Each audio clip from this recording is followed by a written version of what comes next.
Hari ini kita bahas apa nih? Apa-apa. Nggak tahu ya. Jadi hari ini kita akan bahas tentang gimana caranya bisa memonopoli pasar. Ya, cara memonopoli pasar. Ya. Apa yang kamu tahu tentang monopoli? Nah, itu game. Game ya? Ya, Ya, betul.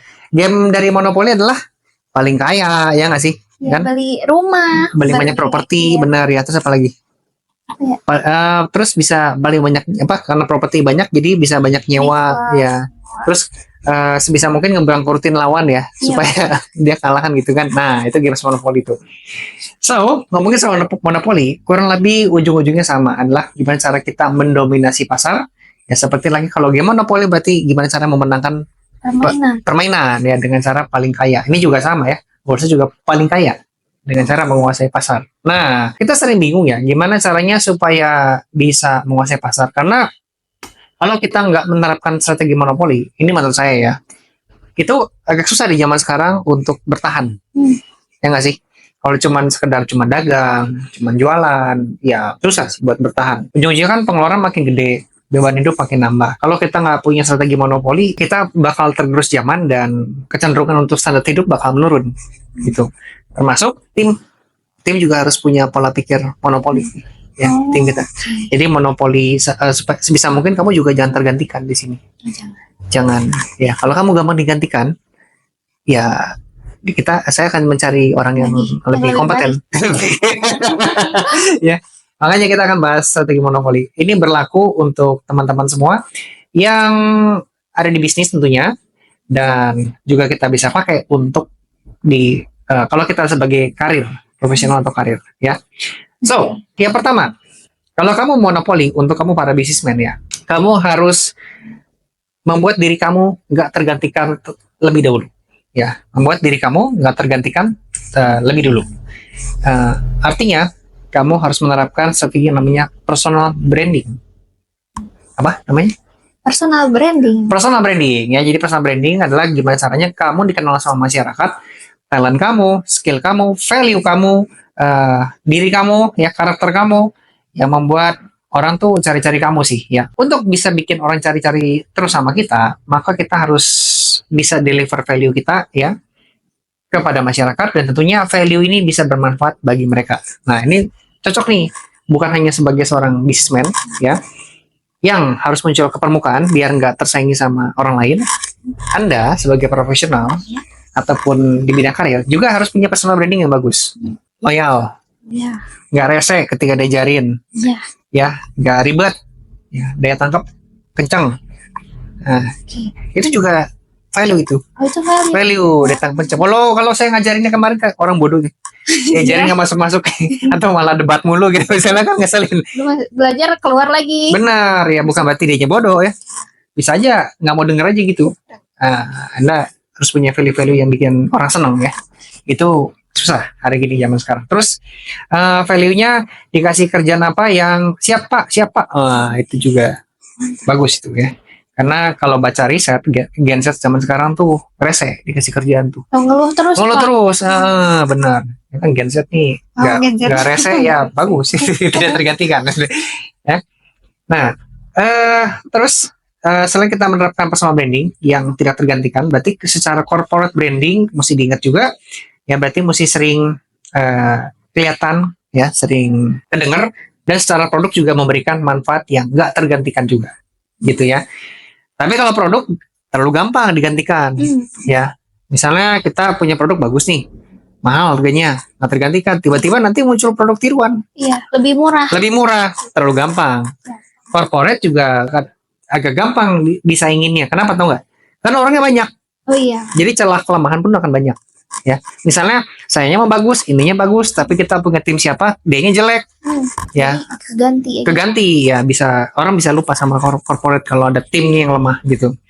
Tapi kalau personal kan kita sendiri, cenderung lebih gampang, ya personal branding bisa jadi senjata untuk kita monopoli. Pekerjaan seperti apa sih yang bisa menerapkan strategi personal branding untuk monopoli? Contohnya seperti public speaker. Ya kan, kalau misalnya orang yang mau undang pembicara seperti Samuel, nggak ada. Samuel aja. Seperti Samuel mungkin banyak. Saya revisi ya. Seperti Samuel mungkin banyak, tapi yang tiplek Samuel banget Ya kan sambungan doang. Iya, nggak ada lagi, cuman satu aja. Bener ya. Pembicara yang bisa mungkin stand up comedy, bisa ngelucu, bisa nguasai digital marketing juga, bisa nguasai ilmu selling juga, bisa bikin YouTube juga. Ya mungkin ada ya, mungkin ada. Cuman makin sedikit, maka di situ kita punya celah untuk monopoli. Ya, saya punya celah untuk monopoli karena saya lihat semua. Oh, gitu. Ya. Nah, semakin bisa monopoli, ya artinya orang nggak ada pilihan untuk cari kita dan itu membuat kita entah harga kita bisa lebih mahal, ya, atau ya ya kita dicari terus aja ya. Jadi repeat ordernya bisa meningkat, gitu. Oke. Yang kedua, kalau kamu mau monopoli, sekarang kita sudah masuknya ke ranah yang lebih gede, ya corporate berarti skala besar. Ya, yang kedua. Skala besar. Ya, jadi kalau kamu punya bisnis yang nggak tergantikan, yang mau monopoli pasar, kamu harus bermainnya skala besar. Contoh seperti Alfamart, ya. Tokonya banyak. Iya. Berarti jaringan penjualannya banyak. Banyak. Ya, kan kalau kita mau mulai bisnis seperti Alfamart susah. Karena banyak. Karena Alfamart banyak di mana-mana. Kalau ada supplier nih datang nih ke Alfamart, suppliernya bakal ini nggak, bakal jiper duluan nggak? Jiper tuh merasa nggak percaya diri. Enggak.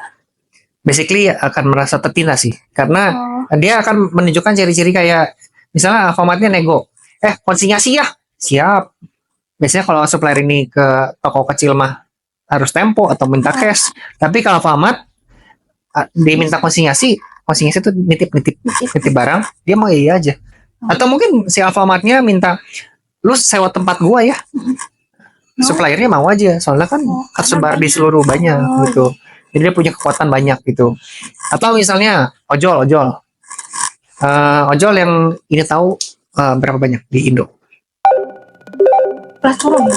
platformnya selain Gojek sama Grab ya, Maxim apa ya, InDriver udah sih itu. Nah jadi kalau seperti Gojek ataupun Grab itu kan si mitranya banyak, nah, maka dia nggak takut untuk neken komisi karena dia bisa menggantikan orang yang lebih gampang ya. Nah terus orang kan sudah banyak yang pakai Grab sama Gojek juga itu. Jadi secara orderan pasti Gojek sama Grab lebih gampang dapat ketimbang InDriver, Maxim. Iya itu jarang kan, makanya karena orderannya banyak, ojol juga banyak, ini menjadi benefit tersendiri nih untuk Gojek sama Grab untuk memonopoli pasar. Si mitra ojolnya sendiri ragu-ragu kalau dia mau pindah ke Maxim, ya mau pindah ke InDriver, karena evenly komisinya gede, tapi orderannya jarang, mah percuma aja. Iya. Ngapain? Di Gojek sama benar. Tapi kalau kita sebagai user, saya sebagai user pakai Maxim, pakai InDriver, kalau drivernya juga jarang, ya juga males. Iya. Ngapain install aplikasi banyak-banyak gitu ya. Nah itu yang disebut dengan monopoli. Ya. Jadi kita sudah punya personal branding, yang kedua punya skala besar, dan yang ketiga kita punya yang namanya network economies ya. Jadi semakin kamu punya banyak jaringan, semakin punya banyak orang yang memakai sebuah platform ataupun produk ya, maka kita bisa memonopoli pasar. Contohnya seperti apa? Shopee. Ya, Shopee. Nah, jadi Shopee kalau menekan supplier bisa ya, karena dia juga berani gelar promo, ya minta harga murah pun dia berani ya, gitu. Terus dia bisa bikin ekspedisi sendiri sekarang. Oh ya, XPX ya? Ya benar, itu Shopee itu. Jadi kalau usernya banyak, kita bisa bermain di sana dan monopoli market, ya, gitu. TikTok, dia bermain di social commerce. Jadi kan pengguna banyak, live banyak. Jadi dia juga nggak segan untuk misalnya nih menekan komisi dari seller misalnya gitu. Seller bakal tunduk karena masih dikasih orderan. Oh iya. Ya. Platformnya juga TikTok kan gede banget. Benar, ya. Jadi itu strategi monopoli. Next, kita juga punya yang namanya counter positioning. Ini adalah juga strategi dari monopoli. Ini bisa diterapkan di kita sebagai personal branding ataupun corporate. Ya, apa itu counter positioning? Artinya kamu bikin bisnis model baru, tapi tidak mengganggu pemain lama. Contoh ya. Gojek. Yeah. Gojek. Nah, awalnya kan orang pakai ojek biasa. Iya. Nah, terus ada orang startup yang bikin aplikasi namanya Gojek. Nadim. Apakah mengganggu ojek yang lama? Mengganggu. Enggak, Mengganggu. karena ojeknya tetap ada. Ojeknya tetap ada. Tapi Nah. kadang kan suka jadi ojol pengkolan sama ojek online mah. Nah, benar. Cuman poin di sini adalah usernya kan jadi kayak beralih ke Gojek nih. Nah, gitu. Nah, akhirnya si Gojek ini mendominasi market di Indo. Karena dia yang pertama, dia juga mempunyai bisnis model yang baru, membuat ini apa namanya market yang mencari dia. Oh iya. Gitu. Jadi caranya adalah kita menciptakan sesuatu yang baru tanpa mengganggu lama, itu punya potensi untuk memonopoli pasar. Ya, contoh saya nih, ya mungkin public speaker kan, ini kontennya kan public speaking ya. Saya mungkin menciptakan platform yang bagaimana gitu kan ya, yang subscription-nya murah misalnya gitu kan. Terus pembelajarannya super komplit ya, dari pokoknya seputar ilmu ngomong lah, sampai ilmu psikologi. Terus saya punya 3.000 video gitu pembelajaran gitu ya. Nah, ini bisnis model belum ada. Saya nggak tahu ya di luar sana ada nggak ya. Anggap aja belum ada. So far yang saya tahu kan orang kalau ngomongnya pembicara, cuman ngomongnya ya workshop, in-house, ke perusahaan-perusahaan. Ya mungkin ada yang bikin platform, mungkin ada yang bikin e-course, tapi yang punya platform sendiri sampai videonya banyak misalnya, ya kayaknya belum ada. Nah, tiba-tiba saya bikin. Kira-kira bisa mendominasi market nggak di market yang baru ini? 1.000 video gitu. Bisa ya, karena belum ada. Dan ternyata orang tertarik, gila sih Sam, 1.000 video nih. Komplit nih pasti nih. Wah, udah gitu ke sana kan gitu ya. Nah, subscribe langsung. Gitu ya. Itu strateginya. Nah, berikutnya baru nanti di akhir saya akan ceritain ya, apa hubungannya ini monopoli dengan public speaking ya. Ya kan aneh, masa kita ngomongin monopoli ini kan ngomongnya bisnis banget. Jadi ke public speaking. Kok jadi itu, tapi kontennya public speaking, channelnya public speaking, nyambungnya belah mana gitu ya. Nanti saya ceritain di akhir ya. Sekarang kita masuk ke yang keempat ya, 4 apa 3 ya? Keempat ya. Ada yang namanya switching cost ya, switching cost. Jadi switching cost adalah orang harus punya biaya yang gede kalau mau pindah ke tempat yang lain ya. Jadi kalau orang butuh biaya gede untuk pindah ke tempat yang lain, cenderungnya dia akan bertahan di tempat yang sebelumnya. Nah, itu juga bisa jadi part dari monopoli. Ya, strategi monopoli. Contohnya gimana? Apple. Nah, Apple dari handphone. Ya. Nyambung ke jam. Nyambung ke PC. Ada laptop, ada iPad, ada TV, ada Vision mungkin sekarang. Oh. Ya, Apple Vision tuh. Ada apa lagi gadgetnya? Apa lagi ya? Udah ya. Nah, semuanya itu tergabung jadi satu. Berapa tuh biaya untuk memakai itu semua? Besar sekali ya, sampai mungkin ada aplikasi yang dijual, iTunes-nya, apanya kita nggak tahu lah ya. Pokoknya saya kan bukan pengguna iPad, saya kan Samsung nih. Pokoknya ada ekosistem yang gede yang membuat kalau si Apple fansboy ini pindah ke Samsung atau ke Xiaomi gitu ya, wah biayanya gede. Berarti dia harus membuang si jamnya, TV-nya. Kan handphone, misalnya dia ganti handphone nih, Xiaomi deh. Ya kan Xiaomi udah nggak nyambung sama TV. Iya. Paham ya? Jadi karena dia merasa, aduh, berarti gue kalau pakai Xiaomi apa tadi, jam udah nggak ada, TV nggak bisa, Apple Vision nggak nyambung. Udah deh gue pakai Apple lagi deh. Upgrade aja handphone yang baru. Nah, makanya Apple fansboy itu setia karena switching cost-nya gede kalau pindah ke merek yang baru gitu. Itu bisa jadi monopoli. Makanya orang tuh sering ini ya, mungkin handphonenya dimurahin tapi part embel-embelnya tuh banyak. Iya, yang dijual di apa, mungkin dimahalin embel-embelnya, dan pada akhirnya orang nggak sengaja jadi terikat sama si strategi tersebut gitu ya. Contoh juga mungkin apa ya, kalau kita di bangunan nih, ini nggak tahu berlaku nggak ya, kita kan ada pipa, ada talang, toren, engsel segala macam ya. Itu membuat orang sekali belanja satu tempat. Ya, kalau dia memisah-misahkan, anggap aja deh, mungkin si pipa di tempat lain lebih murah, engsel tempat lain lebih murah, tapi kan beda-beda. Tapi ternyata di tiap beda-beda itu ada ongkos kirim yang berbeda-beda juga. Jadi ribet, Pak. Jadi ribet, malah tambah ongkos kirim, tambah susah ngurus piutang, ya. Ya kan harus gimana, utang masing-masing sebar, bingung. Ya, pusing. Gitu. ngurus bon banyak, apalagi mereka nggak pakai komputer. Udahlah satu tempat aja lah, biar nggak pusing. Nah, jadi kalau mereka meninggalkan kita ya yang bangunan ini pindah ke tempat lain, wah itu pusingnya lebih parah sih, gitu. Ya. Ya betul, switching cost itu namanya buat monopoli. Next kita punya yang namanya komunitas, ya komunitas. What is komunitas? Ya jadi kalau teman-teman punya sebuah komunitas yang besar, yang masanya banyak, mungkin kita ambil aja samplingnya USS Fit, tahu? Ya USS Fit atau itu komunitas pembaca yang senang lah ya sama artikel tersebut. Ketika orang ini pindah ke tempat lain, kok feelsnya kayak beda ya gitu ya.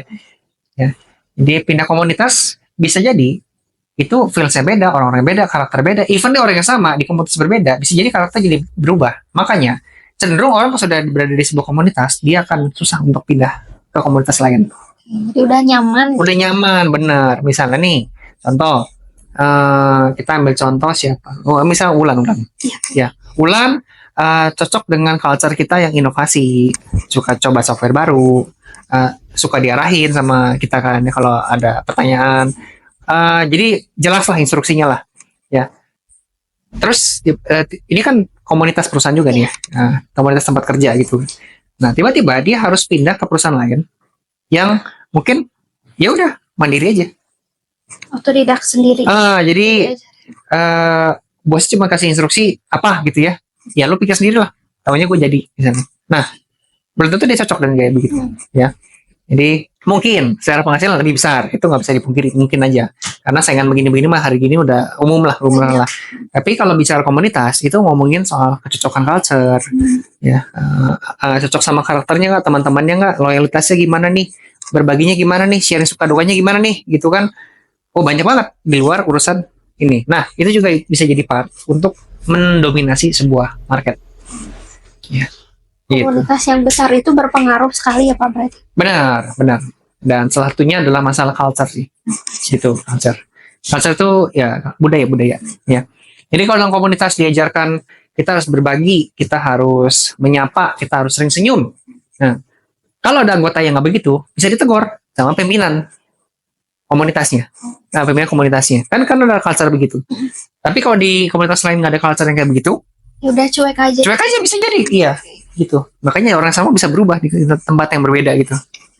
Ya, itu juga bisa mendominasi. Jadi kita bisa bikin komunitas yang seperti itu. Ya termasuk di perusahaan ini ya. So far cocok-cocok aja sama orang-orang di sini. Aman? Cocok aja Pak. Makanya ini masih di sini. Masih di sini ya. Kalau enggak, oh ya kan sempat pindah kerja ya. Iya, pokoknya dari pabrik. Terakhir kenapa tuh pindah kerja tuh? Terakhir dari pabrik karena habis kontrak. Terus ini kesini deh. Oh, masalah habis kontrak. Iya. Berarti kalau kontraknya perpanjang, lanjut tuh? Kayaknya enggak deh Pak. Bukan dapat ini doang. Enggak, tapi beneran Pak. Soalnya kan orang-orang pabrik mah kayak gitu ya. Oh, individual. Kayak gitu. Sikut-sikutan lah ya. Iya. Gitu, saya tahu Maya. Biar jadi pegawai tetap lah. Dia harus menyingkirkan dan membunuh rekannya gitu ya. Supaya dapat posisi. Iya. Oke. Nah, next kita punya yang namanya branding. Branding tadi kita udah bahas ya, branding personal branding ya. Terus ada yang namanya corner resource ya. Jadi kalau kamu punya sumber daya yang unik, itu bisa bikin kita memonopoli pasar, mendominasi pasar. Ya. Contohnya gimana sih? Algoritma TikTok. Ya. Orang udah main TikTok, biasanya cenderung susah lepas ketimbang bermain di Reels ataupun YouTube. Ya. Betul sekali Pak. Gitu. Jadi kalau udah buka TikTok tuh, ya termasuk saya pribadi ya. Saya suka kecewa itu sama TikTok tuh. Masih ya, even saya sadar, wah TikTok kurang ajar. Tapi susah aja gitu, kayak asik aja gitu. Satu video lagi deh ya. Udah kayak hashtag aja, satu video lagi. Masih aja kecewa terus ya. Makanya itu kita bisa sebut sebagai sumber daya unik. Dan kita bisa memonopoli market. Ya, kan secara langsung orangnya pindah ke tempat lain males. Iya. Karena udah nyaman gitu. Udah nyaman. Terus aja scroll. Benar. Pindah ke Reels tentu sama. Snack video deh. Iya. Ya kontennya apaan nih, joget-joget semua nih. Sedangkan gue sukanya apa, edukasi misalnya gitu. Terus tiba-tiba kan edukasi suka bosen, dikasih yang trending. Nah, trending bosen dikasih yang misalnya yang hiburan dikit lah, tapi nggak terlalu joget banget misalnya. Masih soft gitu. Nah, jadi dia bisa membaca karakter orang lebih bagus dibandingkan kompetitor sebelah. TikTok. Ya, atau misalnya nih yang disebut sumber daya unik, IP-nya Marvel tahu? IP. IP itu intellectual property. Kenapa? Jadi karakter Marvel. Apakah Spider-Man boleh muncul di Superman? Enggak. Nggak boleh. Jadi kalau dia mau nonton Spider-Man harus di Marvel. Oke. Iya. Apakah Wonder Woman boleh atau Batman kan tokoh terkenal nih. Tiba-tiba main film bareng nih sama Iron Man. Enggak Bikin juga. filmnya aja gitu. Oke. Boleh nggak? Enggak. Nggak boleh karena ada intellectual property di sana. Jadi kalau dia mau ngambil karakter Batman, main bareng Iron Man nih, dia harus bayar Oh, ke Marvelnya. ke Marvelnya atau ya bagi dua lah profitnya lah gitu. Itu disebut dengan IP ya. Jadi ya kalau kita punya something like that gitu ya, sesuatu yang paten, ya itu juga bisa monopoli. Saya bikin acara namanya Samuel Show gitu ya, atau Mata Samuel nih, Mata Samuel. Mata Samuel. Jadi orang pakai Mata Samuel lagi dengan konsep yang sama, nggak boleh. Eventnya ganti pembawa acara gitu, nggak boleh. Brand itu udah nggak boleh. Udah dipakai. Udah pakai saya nggak boleh ya. Jadi dia harus bikin mata yang lain atau kepala ini misalnya. Bahu ini gitu ya acara. Acaranya sama-sama wawancara misalnya gitu. Tapi nggak boleh pakai Mata Samuel. Karena udah dipakai. Udah dipakai gitu ya. Nah, itu yang disebut dengan sumber daya unik. Dan terakhir kita punya yang namanya proses power. Ya. Kalau kamu bisa mengefisiensikan proses ya seperti lebih cepat, lebih murah, lebih bagus, lebih praktis. Nah, itu bisa juga jadi strategi untuk memonopoli market. Contoh seperti Amazon ya, dia dengan prosesnya bagus, udah pakai robot sana sini, jadi pengiriman cepat, orang akan cenderungnya pakai Amazon terus sebagai marketplace ketimbang kompetitor. Ya. Karena juga lebih mendunia juga kali ya Amazon. Ya, masalahnya mendunia di sini karena orang pakai dia kan. Nah, kenapa orang pakai dia? Karena nyaman. Nggak ada yang kayak dia. Nah, kenapa orang bisa nyaman? Karena prosesnya bagus. Serba robot gitu. Kenapa kita masih makan di McD? Ya mungkin karena enak aja, pelayanannya bagus kan. Itu proses. Ya, gitu ya. Jadi kalau proses kita susah ditiru, ya itu membuat market tetap setia sama kita. Nah, terus contohnya misalnya juga gini. Zara tahu Zara? Iya, baju. Tahu nggak kenapa Zara mendunia? Dan kenapa prosesnya bagus? Tahu nggak kenapa? Mungkin si baju-bajunya mengikuti tren zaman sekarang. Benar. Dan untuk mengejar trennya itu, dia cuma butuh waktu 3 hari. 3 hari. 3 hari. Ya, jadi dia baca nih tren nih. Tren. Wah, trennya begini ternyata sekarang bajunya begini. Dia langsung produksi dalam 3 hari langsung disebar dunia. Oh, cepat ya, Pak? Cepat cara itu. Makanya susah buat kompetitor niru. That's why dia masih brandnya berdiri sampai sekarang. Saya nggak tahu dia peringkat berapa ya. Tapi at least kan masih terkenal dong, Vera dong. Ya, gitu. Ya. Dan sekarang kita masuk ke penutupan. Apa hubungannya semua dengan public speaking? Semuanya teman-teman, hari ini sebagai owner kita harus muncul di strategi monopoli apapun. Owner ya, harus muncul. Dia harus pick up, dia harus ngomong, harus ngejelasin. Karena ini bisa meningkatkan kredibilitas dan susah dikejar sama kompetitor. Ya, jujur aja, kayak misalnya kita di salammobilbandung.id ya. Secara proses sudah bagus, ya. Secara harga murah, ya. Secara ya murah juga tergantung sih, siapa yang beli, ya. Terus secara switching cost kayaknya nggak masuk. Ini lebih ke inilah, service prosesnya bagus ya. Tapi kalau kita nggak bisa ceritain di video, ya nggak ada yang ngomong, sayanya nggak ngomong seperti ini, orang susah buat memonopoli juga. Gitu. Orang nggak tahu kita bagus ya. Prosesnya bagus ya kan harus diceritakan gitu ya, makanya si ownernya harus ngomong. Itu bisa ningkatin double effect ya, dari segi orang tahu kelebihannya karena ada cerita. Yang kedua ya karena saya ngomong ya berarti kan ini usahanya dibikin karena memang orang yang jago aja gitu ya. Jadi gua nggak salah deh memasarkan mobil gue ini ke salammobilbandung.id gitu kan di sana. Itu dia ya. Semoga lo bisa paham kenapa public speaking berperan penting banget di strategi monopoli yang membuat kita bisa menang di tingkat kompetisi yang seperti sekarang. Oke, Anda ada pertanyaan? Cukup, Pak. Panas. Ngebul. Ya. So, buat teman-teman semua, semoga bermanfaat dan sampai jumpa di video berikutnya. Jangan lupa subscribe and bye-bye. Bye-bye.